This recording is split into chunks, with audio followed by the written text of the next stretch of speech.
120 million ವರ್ಷದ ಹಿಂದೆ ಈ ಭಾರತದ ಭೂಪ್ರದೇಶ ಮತ್ತು ದಕ್ಷಿಣ ಆಫ್ರಿಕಾ ಪ್ರದೇಶ ಇದನ್ನ ಗೊಂಡ್ವಾನ ಅರಣ್ಯ ಪ್ರದೇಶ ಅಂತ ಕರಿತಾ ಇದ್ರು. ಗೊಂಡ್ವಾನ ಅರಣ್ಯ ಪ್ರದೇಶ ಅಂತ ಕರಿತಾ ಇದ್ರು. ಇದು ವಿಭಾಗ ಆಯಿತು, ಪ್ರಾಕೃತಿಕವಾಗಿ ವಿಭಾಗ ಆಯಿತು. ವಿಭಾಗ ಆದ ನಂತರ ಇಲ್ಲಿರ್ತಕ್ಕಂಥ ಪಳೆಯುಳಿಕೆಯ ಪ್ರದೇಶಗಳನ್ನ ಇದನ್ನ ವಿಶ್ವ ಪಾರಂಪರಿಕ ತಾಣ ಅಂತ ಗುರುತಿಸಿದ್ರು. ಇದನ್ನು ಬೇರೆ ಕಡೆ ಎಲ್ಲೂ ಇಲ್ಲ. ಇದನ್ನು ಸಂರಕ್ಷಿಸಬೇಕಾದ್ದು ದೇಶದ ಹೊಣೆ, ದೇಶದ ಕರ್ತವ್ಯ. ಕೇವಲ ರಾಜ್ಯದ್ದು ಅಂತ ಹೇಳ್ತಾ ಇಲ್ಲ ನಾನು, ಇಡೀ ದೇಶದ ಕರ್ತವ್ಯ ಇದು. ಇದನ್ನ ನಾವು ಕಳ್ಕೊಂಡಿವಿ ಅಂತಾದ್ರೆ ಅಥವಾ ಇಲ್ಲಿ ಯೋಜನೆ ತಂದಿವಿ ಅಂತಾದ್ರೆ ನಾವು ಅಥವಾ ಭಾರತ ಜಗತ್ತಿಗೆ ಮೋಸ ಮಾಡಿದಾಗ ಆಗ್ತದೆ. ಇದನ್ನ ಅರ್ಥ ಮಾಡ್ಕೊಳ್ಬೇಕು. ಜೊತೆಗೆ ಮಾಧವ್ ಗಾಡ್ಗಿಲ್ ವರದಿಯನ್ನ ಕೇಳಿ ಸರ್ಕಾರವೇ ಅವರನ್ನ ನಿಯುಕ್ತಿ ಮಾಡಿತು. 5 ವರ್ಷಗಳ ಸುದೀರ್ಘ ಕಾಲ ಪರ್ಯಂತರವಾಗಿ ಅವರು ಅಧ್ಯಯನ ಮಾಡಿ ವರದಿಯನ್ನು ಕೊಟ್ಟರು. ಆ ವರದಿಯನ್ನ ಬದಿಗಿಟ್ರು.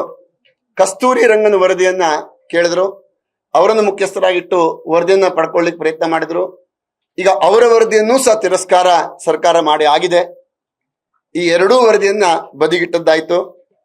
ಇದರ ಹೊರತುಪಡಿಸಿ 2018ರಲ್ಲಿ ICFRC, ಸುಪ್ರೀಂ ಕೋರ್ಟ್ ಮತ್ತು ನ್ಯಾಷನಲ್ ಗ್ರೀನ್ ಟ್ರಿಬ್ಯುನಲ್ ಇವರು 11 ಜನರ ಒಂದು ತಂಡವನ್ನು ರಚಿಸಿ ವರದಿಯನ್ನ ಕೇಳ್ತಾರೆ.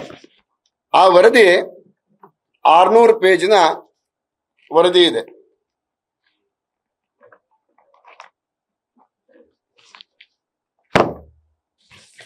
ಇದರಲ್ಲಿ ಧಾರಣಾ ಶಕ್ತಿ ಇದನ್ನ ಎಸ್ಪೆಷಲಿ ನಿಮಗೆ ಗುಜರಾತ್ ಇಂದ ಕೇರಳದ ತುದಿಯವರೆಗೂ ಸಹ ಇರತಕ್ಕಂಥದ್ದು 1600 ಕಿಲೋಮೀಟರ್ ವ್ಯಾಪ್ತಿ. ಆದ್ರೆ ಈ ವರದಿಯನ್ನ ಕರ್ನಾಟಕಕ್ಕಾಗಿ ಮಾತ್ರ ಮೀಸಲಾಗಿ ಕೇಳಿದ್ದಾರೆ. ಯಾಕೆಂದ್ರೆ ಬೇರೆ ರಾಜ್ಯಗಳಿಗಿಂತ ವಿಶೇಷವಾಗಿ ಕರ್ನಾಟಕದಲ್ಲಿ ಇರ್ತಕ್ಕಂಥ ಯೋಜನೆಗಳು ಜೊತೆಗೆ ಮತ್ತೆ ಮತ್ತೆ ಸರ್ಕಾರಕ್ಕೆ ಇದು ಮುಂದೆ ಹೋಗ್ತಾ ಇರೋದ್ರಿಂದ, ಪರ್ಮಿಷನ್ ಕೇಳ್ತಾ ಇರೋದ್ರಿಂದ ವರದಿಯನ್ನ ಅವತ್ತು ಕೇಳಿದರು. ಇದನ್ನ ಸುದೀರ್ಘ ವರದಿಯನ್ನ ಮಾಡಿ ವರದಿಯನ್ನು ಸಲ್ಲಿಸ್ತಾರೆ 2018 ಜುಲೈದಲ್ಲಿ.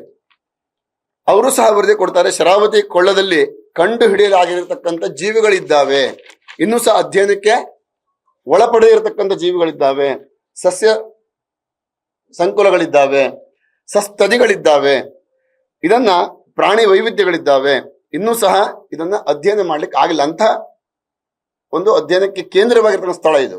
ಇಲ್ಲಿ ಯಾವುದನ್ನು ಮುಟ್ಟಬಾರದು, ಇದನ್ನು ಮುಟ್ಟಿದ್ರೆ ತುಂಬಲಾಗರದ ನಷ್ಟವನ್ನ ಅನುಭವಿಸಬೇಕಾಗ್ತದೆ ಅಂತ ಹೇಳಿ ವರದಿಯನ್ನ ಕೊಟ್ಟಿದ್ದಾರೆ. ಇದು ನಾವು ಕೊಟ್ಟಿದ್ದಲ್ಲ, ಸುಪ್ರೀಂ ಕೋರ್ಟೇ ಕೇಳಿ ಪಡೆದಂತ ವರದಿ. ಹಾಗಿದ್ರೆ ಈ ವರದಿ ಇರುವ ಸಂದರ್ಭದಲ್ಲಿ ನೀವು ಇಂಥ ಯೋಜನೆಯನ್ನ ಮಾಡ್ತೀರಿ ಅಂತ ಆದ್ರೆ ಇದ್ರ ಬಗ್ಗೆ ನೀವು ಜನಸಾಮಾನ್ಯರಿಗೆ ಉತ್ತರ ಕೊಡಬೇಕು. ಯಾವ ಕಾರಣಕ್ಕಾಗಿ, ನಿಮ್ಮ ಯಾವ ಹಿತಾಸಕ್ತಿ ಇದರಲ್ಲಿದೆ, ಯಾವ ರಾಜಕೀಯ ಹಿತಾಸಕ್ತಿ ಇದೆ, ವೈಯಕ್ತಿಕ ಹಿತಾಸಕ್ತಿ ಇದೆಯಾ ಅಂತ ನೀವು ಬಹಿರಂಗಪಡಿಸಬೇಕು ಇದರಲ್ಲಿ. ಇನ್ನು ಸಿಂಗಳಿಕ ಪ್ರದೇಶ, ಸಿಂಗಳಿಕ ಇರುವಂತದ್ದೇ ನಮ್ಮ ಈ ಪಶ್ಚಿಮ ಘಟ್ಟದಲ್ಲಿ, ಅದರಲ್ಲೂ ಸಹ 3 ಭಾಗ. ಇಡೀ ಜಗತ್ತಿನಲ್ಲಿ ಸಿಂಗಳಿಕ ಇಲ್ಲ. ವಿಜ್ಞಾನಿಗಳ ಪ್ರಕಾರದಲ್ಲಿ 1000ಕ್ಕಿಂತ ಕಡಿಮೆ ಇದೆ ಅಂತ ಹೇಳ್ತಾರೆ. ಸರ್ಕಾರ 876 ಅಂತ ಹೇಳ್ತದೆ.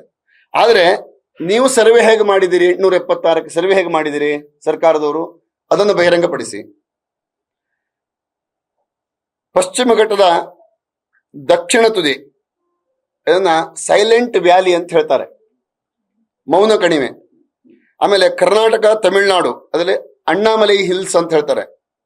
ಉತ್ತರ ತುದಿ ಇದೆ ಗೇರಸಪ್ಪ, ಕತ್ಲೇಕಾಂತ್, ಮಲೆಮನೆ, ಈಗಿರ್ತಕ್ಕಂಥ ನಮ್ದು ಏನು ಗೇರಸಪ್ಪ ಇದೆಯಲ್ಲ, ಇದು ಉತ್ತರದ ತುದಿ. ಇದು ಟರ್ಮಿನಲ್, ಇದು ಕೊನೆಯ ಪ್ರದೇಶ. ಇದು ಟರ್ಮಿನಲ್ ಕೊನೆಯ ಪ್ರದೇಶ. ಇದನ್ನ ತುಂಡರಿಸುವಂತ ಹಕ್ಕು ನೀವು ಯೋಜನೆ ಮಾಡಿದ್ರಿ ಅಂತ ಆದ್ರೆ ಈಗಾಗಲೇ ತುಂಡರಿಸ್ತಾ ಇದ್ದೀರಿ. ಸುಮಾರು ಯೋಜನೆಗಳಾಗ್ಬಿಟ್ಟಿದ್ದಾವೆ. ಯಾಕಂದ್ರೆ ಶರಾವತಿಗೆ 7 ಡ್ಯಾಮ್ ಆಗಿದ್ದಾವೆ. 7 ಡ್ಯಾಮ್ ಆಗಿರೋದ್ರಿಂದ ಈಗಾಗಲೇ ತುಂಡು ಮಾಡ್ತಾ ಇದ್ದೀರಿ. ಇನ್ನೂ ಮತ್ತೆ ನೀವು ತುಂಡು ಮಾಡ್ಲಿಕ್ಕೆ ಹೊರಟ್ರೆ ಇದನ್ನ ಯಾವುದೇ ಕಾರಣಕ್ಕೂ ಸಹ ಜಗತ್ತಿನ ಯಾವ ಬಹುಶಃ ಅನುಭವವುಳ್ಳಂತ ವ್ಯಕ್ತಿಗಳು ನಿಮ್ಮನ್ನು ಕ್ಷಮಿಸ್ಲಿಕ್ಕೆ ಸಾಧ್ಯ ಇಲ್ಲ.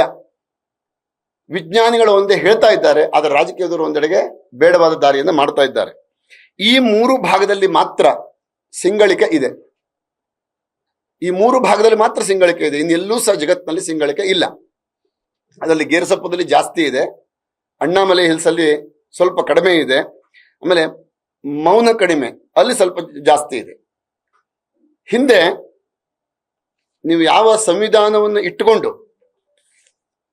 ಆಡಳಿತಕ್ಕೆ ಬರ್ತೀರೋ ಅದೇ ಸಂವಿಧಾನದಲ್ಲಿ ಯಾವ ಸಸ್ತದಿಯನ್ನ ಅಥವಾ ಒಂದು ಜನಾಂಗವನ್ನ ನಾಶ ಮಾಡುವ ಹಕ್ಕು ಸಂವಿಧಾನಿಕವಾಗಿ ಯಾರೂ ಇಲ್ಲ. ನೀವು ಹೋದಲ್ಲೆಲ್ಲ ಪ್ರೆಸ್ನಲ್ಲಿ ತೋರಿಸ್ತಿರಲ್ಲ ಒಂದು ಪುಸ್ತಕನ, ಸಂವಿಧಾನ ಪುಸ್ತಕ. ಹಾಗಿದ್ರೆ ಆ ಸಂವಿಧಾನ ನಿಮಗೂ ಒಳಪಡ್ತದಲ್ಲ. ಅದರಲ್ಲಿ ನಾವು ಭೂಪೇಂದ್ರ ಯಾದವ್ ಅವರಿಗೆ ಎನ್ವೈರನ್ಮೆಂಟ್ ಮಿನಿಸ್ಟರ್ ಅವರು, ಸೆಂಟ್ರಲ್ ಗೌರ್ಮೆಂಟ್, ನಾವು ಪತ್ರವನ್ನು ಬರೆದ್ವಿ. ಪತ್ರ ಬರೆದ ನಂತರದಲ್ಲಿ ಅವರೊಂದು ಸಮಿತಿಯನ್ನ ರಚನೆ ಮಾಡಿ ಸ್ಥಳಕ್ಕೆ ಅಧ್ಯಯನಕ್ಕೆ ಕಳಿಸಿದರು. ಆ ಸ್ಥಳಕ್ಕೆ ಅಧ್ಯಯನ ಕಳಿಸಿದ ನಂತರದಲ್ಲಿ 142 ಪೇಜಿನ ಅವರು ವರದಿಯನ್ನು ಕೊಡ್ತಾರೆ. ಇಲ್ಲಿ ಯಾವುದೇ ಕಾರಣಕ್ಕೂ ಸಹ ಯೋಜನೆಯನ್ನ ಮಾಡಕೂಡದು ಅನ್ನೋದನ್ನ, ಪಶ್ಚಿಮ ಘಟ್ಟದ ರಕ್ಷಣೆ ಆಗಬೇಕು ಅನ್ನೋ ಬಗ್ಗೆ ಅವರು ವರದಿಯನ್ನು ಕೊಡ್ತಾರೆ. ಆ ವರದಿಯನ್ನ ಬದಿಗಿಟ್ರೆ ಅದಾದ ನಂತರದಲ್ಲಿ ಮೊನ್ನೆ ಈ ಸದ್ಯದಲ್ಲಿ ಇನ್ನೊಂದು ತಂಡ ಬಂತು, ಅವರೂ ಸಹ ವರದಿಯನ್ನ ಕೊಡ್ತಾರೆ. ಆ ವರದಿಯನ್ನು ಸಹ ಬದಿಗಿಟ್ರೆ ಈಗ ಕೋರ್ಟಲ್ಲಿ ಹೋದ ನಂತರದಲ್ಲಿ ಕೋರ್ಟಲ್ಲಿ ಉತ್ತರ ಕೊಡೋಕೆ ನಿಮ್ಗೆ ಆಗ್ತಾ ಇಲ್ಲ. ನಿಮ್ಮ ಹತ್ರ ಇಷ್ಟೆಲ್ಲ ಉತ್ತರ ಇದೆಯಲ್ವಾ, ಸಾಮಾಜಿಕವಾಗಿ ನೀವು ಎಲ್ಲ ಹೇಳ್ತೀರಿ, ಅಥವಾ ಅಹವಾಲು ಸಭೆ ಕರೆದ ಸಂದರ್ಭದಲ್ಲಿ ಪ್ರೊಜೆಕ್ಟರ್ ಅನ್ನು ಇಟ್ಕೊಂಡು ಜನಸಾಮಾನ್ಯರಿಗೆ ಸಂದೇಶವನ್ನು ಕೊಡ್ತೀರಿ ಅಲ್ವಾ? ಹಾಗಿದ್ರೆ ಕೋರ್ಟಲ್ಲಿ ಯಾಕೆ ನೀವು ಮಾತನಾಡ್ತಾ ಇಲ್ಲ? ನಿಮ್ಮ ಅದೇ ವರದಿನ ಕೋರ್ಟ್ನಲ್ಲಿ ಕೊಡಿ, ನಾವು ಉತ್ತರ ಕೊಡ್ತೇವೆ, ಖಂಡಿತ ಕೊಡ್ತೇವೆ. ಅಲ್ಲಿ ಬರಬೇಕಲ್ಲ ನೀವು, ಅಲ್ಲಿ ಬರ್ತಾ ಇಲ್ಲ. ಈಗ KPC ಅವರು ಕೊನೆಯ ಅಸ್ತ್ರ ಅಂತ ಮಾಡ್ತಾ ಇದ್ದಾರೆ. National institute for advanced studies NIAS ಇವರಿಗೆ ಈಗ ಪತ್ರ ಬರುತ್ತಾ ಇದ್ದಾರೆ. ಈಗ ಸದ್ಯದಲ್ಲಿ ಈಗ ಒಂದು 10 ದಿವಸದಲ್ಲಿ ಆದಂತ ಬೆಳವಣಿಗೆ ಇದೆ. ಅವ್ರಿಗೆ ಪತ್ರ ಬರೀತಾರೆ, ಏನು, ಹಿಂದೆಲ್ಲ ಆದಂತ ವರದಿಯನ್ನ ಬದಿಗಿಟ್ಟು ನಮಗೆ ಅನುಕೂಲಕರವಾಗಿರುವಂತ ವರದಿಯನ್ನು ಕೊಡಿ ಅಂತ ಕೇಳ್ತಾರೆ. ನಿಮ್ಮ ಮಾನ ಮರ್ಯಾದೆ ಇದೆಯಾ KPC ಅವರಿಗೆ? ನೀವು ಮನುಷ್ಯರೇ ಅಲ್ವಾ? ಈಗಿಂತ ವರದಿಯನ್ನು ಕೇಳ್ತಾ ಇದ್ದೀರಿ. ನೀರು ಬೇಕು ಅಂದ ತಕ್ಷಣ ಬಾವಿ ತೋಡೋ ಸಂಸ್ಕಾರ ನಿಮ್ಮದು. ಈ ಕುಡಿಲಿಕ್ಕೆ ನೀರು ಬೇಕು ಅಂದ ತಕ್ಷಣ ಬಾವಿ ತೋಡ್ಲಿಕ್ಕೆ ಹೋಗ್ತಾರೆ. ಹಾಗಿದ್ರೆ ಇಲ್ಲಿವರೆಗೆ ಕೊಟ್ಟಂತ ವರದಿ ಯಾಕೆ ಬೇಡ? ಅದನ್ನು ನೀವು ಸಮರ್ಥನೆ ಮಾಡಿ ನೋಡೋಣ. ಅದನ್ನು ಸಮರ್ಥನೆ ಮಾಡಿ ಅದಕ್ಕೆ ಉತ್ತರವನ್ನು ಕೊಡಿ. ಅದನ್ನು ಬಿಟ್ಟು ಇವತ್ತು ಕೋರ್ಟಲ್ಲಿ ಉತ್ತರ ಕೊಡ್ಲಿಕ್ಕಾಗದೆ ತಲೆಕಾಡ್ತಾ ನೀವು ಈಗ ಮತ್ತೊಂದು ವರದಿ ಪಡೆಯಲಿಕ್ಕೆ ಹೋಗ್ತಾ ಇದ್ದೀರಿ. ಕೋರ್ಟಲ್ಲಿ ಕೇಸ್ ಇದೆ. ಇಂತಹ ಸಂದರ್ಭದಲ್ಲಿ ಆ ಸ್ಥಳದಲ್ಲಿ ವೈಮಾನಿಕ ಸಮೀಕ್ಷೆ, ಹೆಲಿಕಾಪ್ಟರ್ 3 ಆವೃತ್ತಿ ಬಂತು, ನಾವು ಅದನ್ನು ವಿಡಿಯೋ ಸಹ ಮಾಡಿದ್ದೇವೆ. ಆ ಸ್ಥಳದಲ್ಲಿ ಸಮೀಕ್ಷೆ ಮಾಡಿಸ್ತಾ ಇದ್ದೀರಿ. ಅಲ್ಲದೆ ಬೇರೆ ಬೇರೆ ಸ್ಟೇಟಿನ ವೆಹಿಕಲ್ಗಳು ಆ ಸ್ಥಳದಲ್ಲಿ ಬರ್ತಾ ಇದ್ದಾವೆ, ಅಲ್ಲಿ ಬಂದು ಮಾತನಾಡಿಸ್ತಾ ಇದ್ದಾರೆ. ಜೊತೆಗೆ ಅಲ್ಲಿಯ ಸ್ಥಾನಿಕ ಜನರಿಗೆ ಹಣದ ಆಮಿಷವನ್ನು ತೋರಿಸಿಕೊಂಡು ನೀವು ಜಾಗವನ್ನ ಬಿಟ್ಕೊಡಿ, ನಿಮಗೆ ನಾವು ಇಷ್ಟು ಕೋಟಿ ಕೊಡ್ತೇವೆ ಅಂತ ಹೇಳುವ ಮುಖಾಂತರ ಅಲ್ಲಿ ಹೋರಾಟಗಾರರ ಮನಸ್ಥೈರ್ಯವನ್ನ ಕಳೆಯುವಂತ ಕೆಲಸ ಮಾಡ್ತಾ ಇದ್ದೀರಿ. ಇನ್ನೊಂದು ಕಡೆ ಹೇಳ್ತೀರಿ, ನೀವು ಮೊನ್ನೆ ಅಷ್ಟೇ ಪ್ರಿಯಾಂಕಾ ಖರ್ಗೆ ಅವರು ಬೇರೆ ಒಂದು ಪ್ರಕರಣದಲ್ಲಿ ಮಾತನಾಡ್ತಾ ಇದ್ರು. ನಮಗೆ ಆ ವಿಚಾರ ಇಲ್ಲಿ ಅನಗತ್ಯ, ಆದ್ರೆ ಅವ್ರು ಮಾತನಾಡುವಂತ ಒಂದು ವಿಷಯ ನಾನು ತೆಗೆದುಕೊಳ್ತೇನೆ. ಯಾರನ್ನೂ ಸಹ ಒತ್ತಡ ಮಾಡಿ ಭೂಮಿಯನ್ನ ಪಡೆಯಲಾಗದು, ಇದು ಕಾನೂನು ಅಂತ ಹೇಳ್ತಾರೆ. ಹಾಗಿದ್ರೆ ನೀವು ನಮ್ಮ ಭಾಗದಲ್ಲಿ ಇಂತಹ ಯೋಜನೆ ನಡೆಯುವ ಸ್ಥಳದಲ್ಲಿ ಬಂದು ಜನರಿಗೆ ಆಮಿಷ ಒಡ್ಡಿ ಒತ್ತಡ ಮಾಡಿ ಭೂಮಿ ಪಡೆಯತಕ್ಕಂಥ ಪ್ರಯತ್ನವನ್ನು ನೀವೇ ಮಾಡ್ತಾ ಇದ್ದೀರಲ್ಲ, ನಿಮ್ದೇ ಸರ್ಕಾರ ಮಾಡ್ತಾ ಇದೆಯಲ್ಲ, ಇದನ್ನು ನಾವು ಪ್ರಶ್ನಿಸ್ಬೇಕಲ್ವಾ?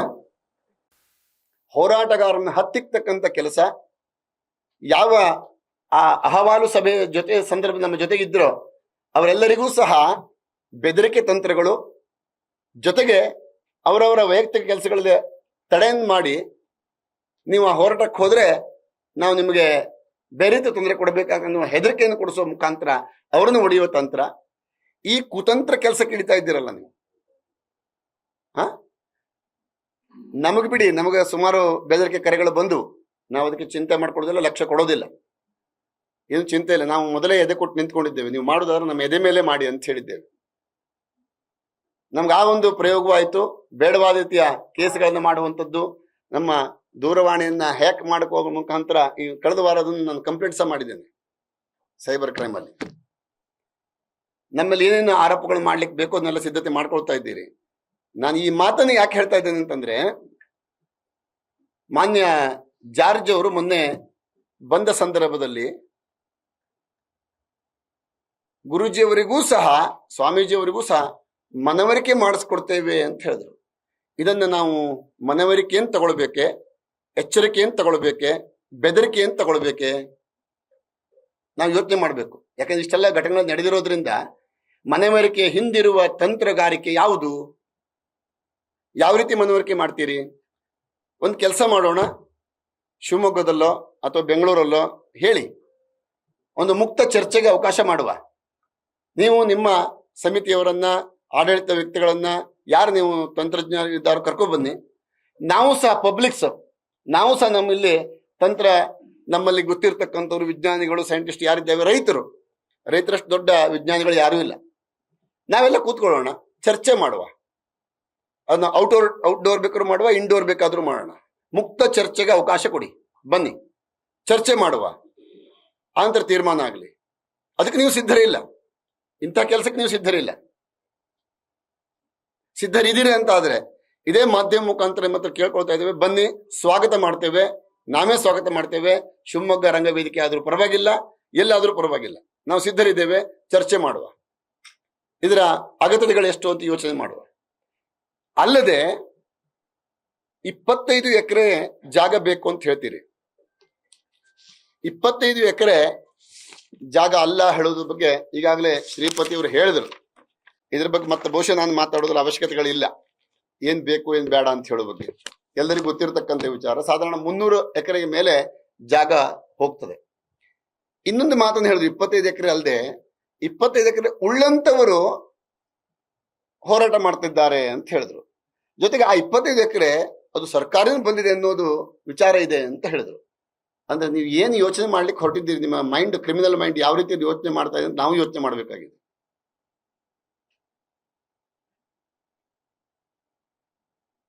ಸರ್ಕಾರದಿಂದ ಬಂದದ್ದು ಹೌದು ಅಂತ ಬಹುಶಃ ಸರ್ಕಾರ ವಾಪಸ್ ತೆಗೆದುಕೊಳ್ತದ? ಕೊಟ್ಟದ್ದು ಯಾಕೆ? ಕಾನೂನು ಉಂಟು, ನಮಗೂ ಉಂಟು, ನಿಮಗೂ ಉಂಟು. ನೀವು ಸಹ ಕಾನೂನು ಕಟ್ಟಳೆಗಳನ್ನು ಹತ್ತಲೇಬೇಕು, ನಾವು ಹತ್ತೇವೆ, ನೋಡೋಣ. ಇನ್ನು ಇದನ್ನು ಹೊರತುಪಡಿಸಿ ನೀವು ಮತ್ತೆ ಮಾಡ್ತೀರಿ ಅಂತ ಆದ್ರೆ ಬೆದರಿಕೆ ತಂತ್ರ. ಖಂಡಿತ ನಾವು ಅದಕ್ಕೆ, ನೀವು ಆವತ್ತು ಎಷ್ಟೋ ಜನ ಜಾಗ ಕಳ್ಕೊಂಡಿದ್ದಾರೆ ಅಂತ ಹೇಳಿದ್ರು. 35,000 ಹೆಕ್ಟೇರ್ ಜಾಗವನ್ನು ಕಳ್ಕೊಂಡಿದ್ದು, ಸರ್ಕಾರದ ಭೂಮಿಯನ್ನು ಹೊರತುಪಡಿಸಿ 35,000 ಹೆಕ್ಟೇರ್ ಜಾಗ ಪಡ್ಕೊಂಡಿದ್ದೀರಿ. 12,000ಕ್ಕಿಂತ ಹೆಚ್ಚಿನ ಜನ ಅವತ್ತು ನಿರಾಶ್ರಿತರಾದ್ರು. ಉದ್ಯೋಗ ಕೊಡ್ತೇನೆ ಅಂತ ಹೇಳಿದ್ರೆ 64ನೇ ಇಸ್ವಿಯಲ್ಲಿ, ಇವತ್ತಿಗೂ ಉದ್ಯೋಗ ಕೊಟ್ಟಿಲ್ಲ. ಅವರಿಲ್ಲ, ಅವ್ರ ಮಕ್ಕಳಿಲ್ಲ, ಅವ್ರ ಮೊಮ್ಮಕ್ಕಳು ಇವತ್ತಿರೋರು. ಅವ್ರಿಗಾರು ನ್ಯಾಯ ಸಿಗ್ತದಾ? ಇಲ್ಲ. ಸುಪ್ರೀಂ ಕೋರ್ಟ್ ಅಲ್ಲಿ ಇದ್ರ ಬಗ್ಗೆ ಹೋರಾಟ ನಡೀತಾ ಇದೆ. ಜಾಗ ಕೊಡ್ಲಿಲ್ಲ ಅಂತ ಕೊಡಬೇಕು ಅನ್ನೋ ಬಗ್ಗೆ ನಡೀತಾ ಇದೆ. ಕಳೆದ ವರ್ಷ ಜುಲೈ ತಿಂಗಳಲ್ಲೇ, ಈ ಜುಲೈ ಬಂದು ಇದರಲ್ಲಿ 1 ವರ್ಷ ಆಗ್ತದೆ, ನಮ್ಮ ರಾಜ್ಯದ ಪ್ರಧಾನ ಕಾರ್ಯದರ್ಶಿಗಳು ಆಗಿರ್ತಕ್ಕಂಥವರು ಸುಪ್ರೀಂ ಕೋರ್ಟ್ಗೆ ಲಿಖಿತವಾಗಿ ಹೇಳಿಕೆ ಕೊಟ್ಟಿದ್ದಾರೆ. ಯಾವುದೇ ರೀತಿಯ ಕಂಡೀಷನ್ಗಳಿಲ್ಲದೆ ಯಾರು ಸಂತ್ರಸ್ತರಾಗಿದ್ದಾರೋ ಅವರಿಗೆ, ಕುಟುಂಬಕ್ಕೆ ನಾವು ಹುಡುಕಿ ಅವರಿಗೆ ನಾವು ಭೂಮಿಯನ್ನು ಕೊಡ್ತೇವೆ ಅಂತ ಬರೆದು ಕೊಟ್ಟು ಬಂದಿದ್ದೀರಿ ಸುಪ್ರೀಂ ಕೋರ್ಟ್ ಅಲ್ಲಿ. 1 ವರ್ಷ ಆಗ್ತಾ ಬಂತು. ಎಷ್ಟು ಭೂಮಿಯನ್ನು ಕೊಟ್ರಿ ಕಳ್ಕೊಂಡವರಿಗೆ? ಏನ್ ನ್ಯಾಯವನ್ನು ಕೊಟ್ಟಿದ್ದೀರಿ? ಮೊದಲು ಆ ನ್ಯಾಯ ಕೊಡೋ ವ್ಯವಸ್ಥೆಯನ್ನು ಮಾಡಿ, ಆ ನ್ಯಾಯ ಕೊಡ್ತಕ್ಕಂಥ ವ್ಯವಸ್ಥೆಯನ್ನು ಮಾಡಿ. ನೀವು ಶ್ವೇತ ಪತ್ರವನ್ನು ಹೊರಡಿಸಿ. ಏನ್ ಹೊರಡಿಸ್ಬೇಕಪ್ಪ ಅಂತಂದ್ರೆ, ಎಷ್ಟೆಷ್ಟು ಎನರ್ಜಿಗಳು ಯಾವ್ಯಾವ ಮೂಲದಲ್ಲಿ ಬರ್ತಾ ಇದ್ದಾವೆ, ನೀವು ಯಾರ್ಯಾರಿಗೆ ಕೊಡ್ತಾ ಇದ್ದೀರಿ. ನಮಗ್ ಕರೆಂಟ್ ಬೇಕೋ ಬೇಡ ಅಂತ ಕೇಳ್ತಿರಲ್ವಾ ನೀವು? ಮೊದಲನ್ನು ಹೊರಡಿಸಿ. ಯಾಕೆಂದ್ರೆ 14,000 ಮೆಗಾವ್ಯಾಟ್ ಅನ್ನ ಮಹಾರಾಷ್ಟ್ರದಿಂದ ಕರ್ನಾಟಕ ಪಡಿತಾ ಇದೆ. ಕರ್ನಾಟಕದಿಂದ ಎಷ್ಟು ಸಾವಿರ ಮೆಗಾವ್ಯಾಟ್ ಮಹಾರಾಷ್ಟ್ರಕ್ಕೆ ಹೋಗ್ತಾ ಇದೆ. ಇಲ್ಲಿ ಕೊಂಡುಕೊಳ್ಳುವುದರ ಹಿಂದೆ ಏನುಂಟು? ನೀವು ಕೊಡೋದು ಯಾಕೆ, ತಗೊಳ್ಳೋದು ಯಾಕೆ? ಅಲ್ಲುಂಟು. ಕೊಡೋ ರೇಟ್ ಏನು, ತಗೊಳ್ಳೋ ರೇಟ್ ಏನು? ಅರ್ಥ ಆಯ್ತಲ್ಲ? ಇಲ್ಲಿ ಕುರುಡು ಕಾಂಚನ ಕೆಲಸ ಮಾಡ್ತಾ ಇದೆ. ಇದನ್ನು ಹೊರಹಾಕಿ.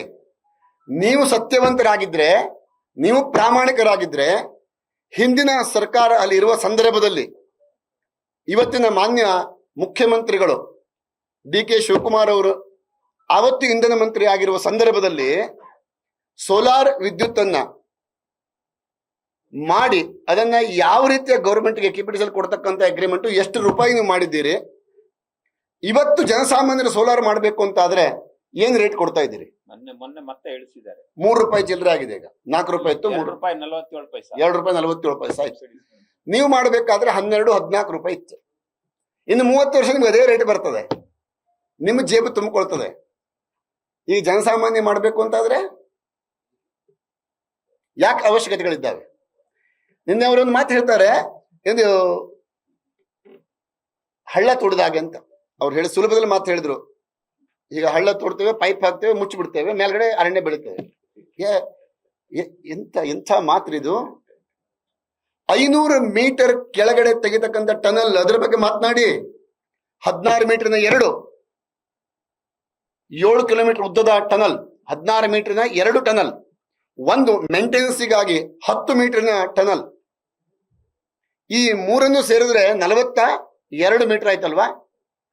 42 ಮೀಟರ್ ಅಂದ್ರೆ 120 ಫೀಟ್ ಸಾಧಾರಣ ಅಲ್ವಾ? 120 ಫೀಟ್ ವ್ಯಾಸದ ಸುರಂಗವನ್ನ 500 ಮೀಟರ್ ಕೆಳಭಾಗದಲ್ಲಿ, ಭೂಮಿಯ ತಳಭಾಗದಲ್ಲಿ, ಅಂದ್ರೆ ಅರ್ಧ ಕಿಲೋಮೀಟರ್ ಕೆಳಗಡೆ ನೀವು ತೆಗಿತೀರಿ. ಹಳ್ಳ ತೊಡು ಮುಚ್ಚೋದಲ್ಲ ಇದು. ಜಾರ್ಜ್ ಅವರೇ, ನೀವು ಮೊದಲು ಪಾಠ ಕಲ್ತ್ಕೊಳ್ಳಿ. ನನಗೆ ಮನವರಿಕೆ ಮಾಡುವ ಮುಂಚಿತವಾಗಿ ಇದರ ವಾಸ್ತವಿಕತೆಯನ್ನ ಅರ್ಥ ಮಾಡ್ಕೊಳ್ಳಿ. ಅವರೇ ಹೇಳಿದ ಪ್ರಕಾರ 13 ಇಲಾಖೆಗಳ ಅನುಮತಿ ತಮಗೆ ಬೇಕಾಗಿದೆ. 13 ಇಲಾಖೆ ಅನುಮತಿ ಇದೆ ಅಂತ ಒಂದು ಸಂದರ್ಭದಲ್ಲಿ ಹೇಳಿದ್ರು. ನಾವು ಅದನ್ನು ಪ್ರಶ್ನೆ ಮಾಡಿದಾಗ, RTI ಮಾಹಿತಿಯಲ್ಲಿ ಹಕ್ಕನಲ್ಲಿ ಕೇಳಿದಾಗ ಯಾವ ಅನುಮತಿ ಅವರಿಗೆ ಇಲ್ಲ ಅನ್ನೋದು ನಮಗೆ ಸ್ಪಷ್ಟೀಕರಣ ಆಗಿದೆ. ನಮಗೆ ದುಡ್ಡಿನ ಆಮಿಷಗಳನ್ನು ತಂದಿದ್ದಾರೆ, ಇಲ್ಲ ಅಂತಿಲ್ಲ. ನಾವು ಯಾವುದನ್ನು ಒಪ್ಪೋದೂ ಇಲ್ಲ. ಅದನ್ನ ಸ್ಪಷ್ಟಪಡಿಸ್ತೇನೆ, ಜನಸಾಮಾನ್ಯರಿಗೂ ಸ್ಪಷ್ಟಪಡಿಸ್ತೇನೆ. ನಾಳೆಗೆ ಏನಾದ್ರು ಮತ್ತೆ ಹೆಚ್ಚಿಗೆ ಕೊಟ್ಟರು ಒಪ್ತೀರಾ ಅಂತ ಕೇಳಿ, ಯಾವ ಕಾರಣಕ್ಕೂ ಪ್ರಾಣ ತೆತ್ತೇವು ನಿಮ್ಮ ಹಣ ಮುಟ್ಟೋದಿಲ್ಲ. ಅಲ್ಲಿ ನಾವು ಹೋರಾಟದ ಬಗ್ಗೆ ಬೇಕಷ್ಟು ಪ್ರಯತ್ನ ಮಾಡಿದ್ರೆ ನಿರಂತರ ನಡೀತಾನೆ ಇದೆ. ಆದ್ರೆ ಒಡೆದು ಆಳುವ ನೀತಿ ಅಲ್ಲಿ ಇರೋದ್ರಿಂದ, ನಿಮ್ಗೆ ಆರಂಭ ನನಗೆ ಮಾತಲ್ಲಿ ಹೇಳಿದೆ, ನಿಮ್ಗೆ ಅರ್ಥ ಮಾಡ್ಕೊಂಡಿರ್ಬೋದು. ಎಲ್ಲ ಸಂಘಟನೆಯಲ್ಲಿ ಯಾರ್ಯಾರು ಇರ್ತಾರೋ ಮುಂದಿರ್ತಾರೋ ಅವರ ಹಿಂದ್ಗಡೆ ಕೇಸ್ ಹಾಕೋದು. ನನ್ನ ಮೇಲೂ ಕೇಸ್ ಹಾಕಿದ್ದಾರೆ, ಆಯ್ತಾ? ನಿಮ್ಗೆ ಹೇಳಿದೆ, ನಾನು ಅದಕ್ಕೆ ಸೈಬರ್ ಕ್ರೈಮ್ ಕಂಪ್ಲೇಂಟ್ ಮಾಡಿದ್ದೇನೆ, ಆಯ್ತಾ? ಇಂಥದ್ದು ಅನೇಕ ತಂತ್ರಗಾರಿಕೆಯನ್ನ ಮಾಡಿ ನಮ್ಮನ್ನು ಹೊಡಿಲಿಕ್ಕೆ ಏನ್ ಬೇಕಲ್ಲ ಅಷ್ಟು ವ್ಯವಸ್ಥೆ ಮಾಡ್ತಾರೆ. ಹಾಗಾಗಿ ಅಲ್ಲಿ ಒಟ್ಟಾಗ್ತಾ ಇಲ್ಲ, ಆಮಿಷವನ್ನು ಹೊಡ್ತಾ ಇದ್ದಾರೆ. ನಮ್ಗೆ ಆಮಿಷ ಹೊಡೆದವ್ರ? ನಮ್ಮ KPCL ಅವರೇ ಬಂದು ಮಾತನಾಡಿದ್ರು, ನೇರವಾಗಿ ಪ್ರಶ್ನೆ ಕೇಳಿದ್ರು. ನಾವು ಅದಕ್ಕೆ ಆಗೋದಿಲ್ಲ ಅಂತ ಹೇಳಿದ್ವಿ. ಜೊತೆಗೆ ಒಂದು ಇಲಾಖೆಯವರು ಸಹ ಬಂದು ನಿಮ್ಮ ಮೇಲೆ ಸುಮೋಟೋ ಕೇಸ್ ಹಾಕ್ತೇವೆ ಅಂತಂದ್ರು. ಸ್ವಾಗತ ಅಂತ ಹೇಳಿದ್ವಿ. ನನ್ನ ಗಾಡಿಗೆ ಆಕ್ಸಿಡೆಂಟ್ ಮಾಡಿಸಿದ್ರು, ಅದಕ್ಕೂ ನಾವು ಯೋಚನೆ ಮಾಡಲಿಲ್ಲ. ಬೇಕಷ್ಟು ಬೆದರಿಕೆ ಕರೆಗಳು ಬಂದು ನಾವು ಇವತ್ತು ಕಂಪ್ಲೇಂಟ್ ಕೊಟ್ಟು ಬೇರೆ ಮಾಡಕ್ ಹೋಗ್ಲಿ. ಯಾರ ಕೈಲಿ ಮಾಡೋದು? ನಾವು ಅದನ್ನು ಹೇಳಲಿಲ್ಲ. ನಾನು ಹೇಳದ್ ನೀವು ಅರ್ಥ ಮಾಡ್ಕೊಳ್ಳಿ. ವಿಂಡ್ ಮಿಲ್ಲು ಜೊತೆಗೆ ಸೋಲಾರ್ ಅನ್ನ ನಾವು ಬಳಸಿ 2,500 ಮೆಗಾವ್ಯಾಟ್ ಅನ್ನ ನಾವು ಮಾಡ್ತೇವೆ. ಇದನ್ನ ಮೇಲೆ ಎತ್ತಲಿಕ್ಕೆ ನಮ್ಗೆ 2,500 ಬೇಕಾಗತ್ತೆ ಅಂತ ಹೇಳ್ತಾ ಇದ್ದಾರೆ, ಆಯ್ತಾ? ಅದನ್ನ ಹೇಳಿದ್ದಾರೆ. ಆದ್ರೆ ನೀವು 2,500 ಮಾಡಿದ ಮೇಲೆ 2,500 ನೀವು ಪ್ರತ್ಯೇಕವಾಗಿ ತಂದಂತರಲ್ಲಿ 2,000 ಉತ್ಪಾದನೆ ಮಾಡೋದು ಲಾಸ್ ಅಲ್ವಾ? ನೆಟ್ ಲಾಸ್ ಆಗುತ್ತೆ. ಯಾಕೆ ಸ್ಟಾಕ್ ಮಾಡಕ್ ಬರೋದಿಲ್ಲ? ಒಂದ್ ನಿಮಿಷ. ಗುಜರಾತ್ ದಲ್ಲಿ ಕಳೆದ ಸೆಪ್ಟೆಂಬರ್ 27ಕ್ಕೆ ಟೆಂಡರ್ ಆಯ್ತು 2,000 ಮೆಗಾವ್ಯಾಟ್ ಕರೆಂಟ್ ಉತ್ಪಾದನೆ ಬಗ್ಗೆ. ಸೋಲಾರ್ ಬ್ಯಾಟರಿ ಆಧಾರಿತವಾಗಿ ಮಾಡ್ತಕ್ಕಂಥ 40 ದಿವಸ ಅವರು ಸ್ಟಾಕ್ ಮಾಡ್ತಾರೆ. ನೀವು ಒಂದ್ ದಿವಸ ಸ್ಟಾಕ್ ಮಾಡಕ್ ಬರೋದಿಲ್ಲ ಅಂತ ಹೇಳ್ತಿಲ್ಲ, 40 ದಿವಸ ಸ್ಟಾಕ್ ಮಾಡ್ತಾ ನಮ್ಮ ದೇಶದಲ್ಲೇ ಆಗ್ತಾ ಇದೆ. ಹಾಗಾದ್ರೆ ಅದು ಕಾಣೋದಿಲ್ವಾ? ಹೈಡ್ರೋಪವರ್ ಅವಶ್ಯಕತೆಗಳು ಬೇಡ ಅಂತ ಹೇಳ್ತಾ ಇದೀವಲ್ಲ, ಅವಶ್ಯಕತೆಗಳಿಲ್ಲ. ನೀವು ಸಸ್ಯಸ್ತನಿಗಳನ್ನ, ಪ್ರಾಣಿಗಳನ್ನ, ಜೀವಿಗಳನ್ನ ನಾಶ ಮಾಡಿ ನೀವೇನ್ ಮಾಡ್ಬೇಕು? ಯಾಕೆ ಮಾಡ್ಬೇಕು?